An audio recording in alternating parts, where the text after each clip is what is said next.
Taarifa tuliweza kuipokea na ujumbe mzito kutoka kwa Baraza la Maaskofu wa Tanzania ambao ni TEC kwa kile kilichoweza kujitokeza kwa Padri Charles Kitima kuamkia siku ya Mei, siku ya wafanyakazi, ambapo tukio hilo la kusikitisha sana na kufanya viongozi wa dini waweze kuwa na hofu tele. Sasa unaambiwa kwa taarifa iliyopo baada ya Padri Charles Kitima kuweza kujeuliwa na kuweza kufanyiwa jaribio na mashambulizi makubwa ambayo hivi sasa ameweza kumfanya akiwa yuko hospitalini. Huyu ni katibu mkuu wa Baraza la Maaskofu Tanzania, na ikiwa ni watu wakiwa nazidi kujiuliza, na hata pia kwa Baraza la Maaskofu Tanzania TEC wameweza kuomba serikali na kuomba pia jeshi la polisi kuweza kuungana na kutoa ushirikiano na kuhakikisha kwa uchunguzi zaidi wa kina kuweza kubaini ni wakina nani ama ni watu gani walioweza kufanya tukio hili, na yote yaweze kujulikana, kuwekwa bayana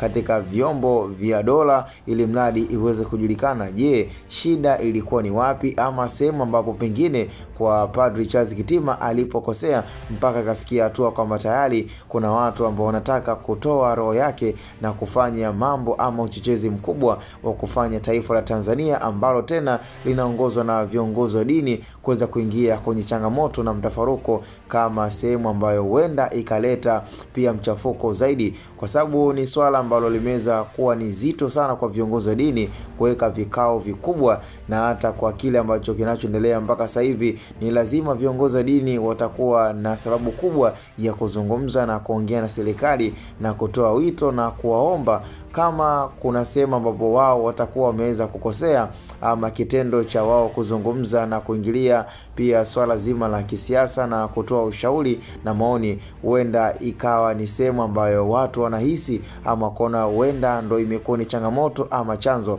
Lakini la hasha, uchunguzi unazidi kuendelea, na hata pia jeshi la polisi linazidi kutoa ushirikiano zaidi, na hata wenyewe pia Baraza la Maaskofu wameweza kujiridhisha na kujihakikishia kwamba jeshi la polisi limeweza kutoa ushirikiano na kuhakikisha kabisa kama uchunguzi unaendelea wa kina, ili mradi kuweza kubaini wale wote ambao watakuwa wameweza kuhusika na sakata la kuweza kumshambulia Padri Charles Kitima, ambaye pia amekuwa ni miongoni mwa watu ambao mpaka sasa hivi Tanzania, baada ya taarifa hii kuweza kutokea na watu kuweza kupata, watu wengi wameweza kujiuliza maswali yasiyokuwa na majibu, lakini na imani ni swala la muda tu. Muda utaongea na kila kitu kitaweza kusemwa na jambo lolote litakaloweza kutokea, manake na imani vyombo vya habari vipo kwa ajili ya wananchi. So ilikuwa ni moja ya ujumbe kutoka kwa viongozi na Baraza la Maaskofu kwenda kwa viongozi wa serikali, huku wakiweza kulenga pia opinion kubwa kutoka kwa Rais